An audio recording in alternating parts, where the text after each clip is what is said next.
My name is Frederick Joseph Mayer. I am Dr. Mayer's youngest son. He was a good father. He expected a lot from us, not unreasonable pressure, but he expected a lot for us. We knew right from wrong, and he didn't try to force any of us to go into medicine or anything like that. He wanted us to be educated and good men, which is what hopefully we've grown to be. He was a very honest person.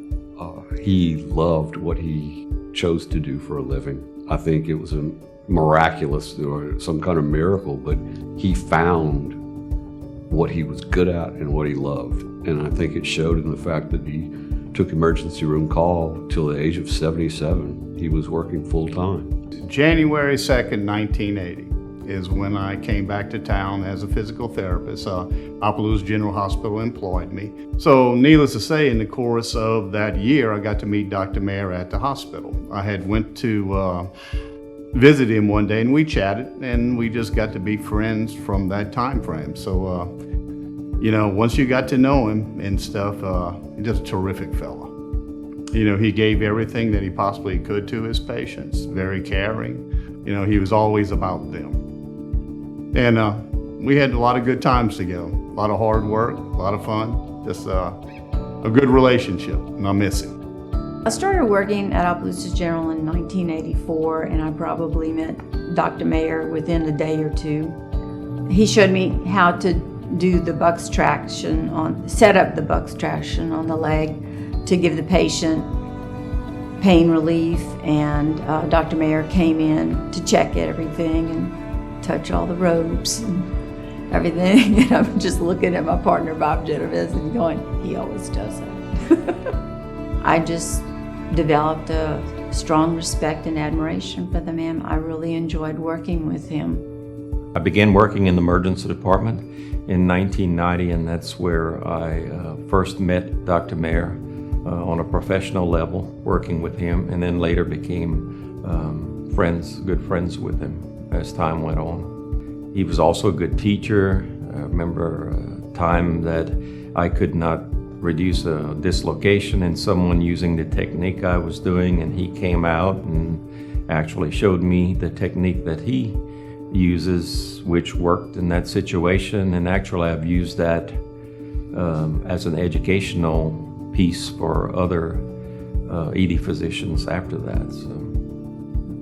When I first moved to Opelousas, Dr. Lionel Mayer and his wife Elaine were some of our first acquaintances. We had a lot of fun in those days. The physicians did a lot of entertaining at homes and such as this, and we had a doctor's day every year and put skits on and such as that. We had mutual interest in that we both liked to hunt. After we went on several hunts, both in Alaska and out west in the mountains and such as that, and I would think of another hunt, or Dr. Henry McLemore, who also hunted with us, he'd think of something. Lionel would say, we know we can have another adventure. So it was adventures that we had, you see.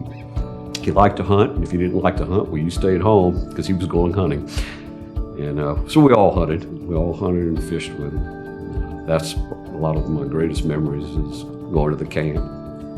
I was in college, and I was taking an astronomy class. We were turkey hunting in Mississippi. Well, Halley's Comet was on the way out of the solar system, and I said, early one morning, 4:30 in the morning, drinking coffee, I said, hey, Daddy, come outside and let's go see Halley's Comet. I'll show it to you. You can see it with your naked eye. He goes, oh, I'll see it next time. He was more concerned about hunting. And I said, you'll be dead. That's my relationship with him. He started laughing. So he came, looked at Halley's Comet. He was a pleasure to work with. His patients were always his primary concern.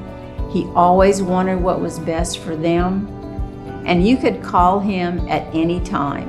As far as with patients, he treated patients with respect, and the patients liked him.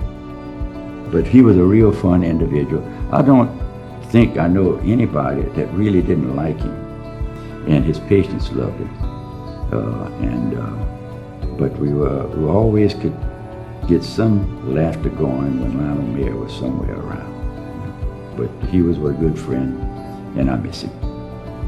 I guess all careers come to an end, and I think it's very fitting that he becomes a member of the OGH Hall of Fame. He deserves it.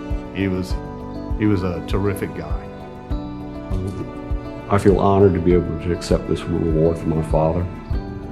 I know deep down that this would mean a lot to him if he were still alive, and it means a great deal to myself and my brothers. I want to thank you.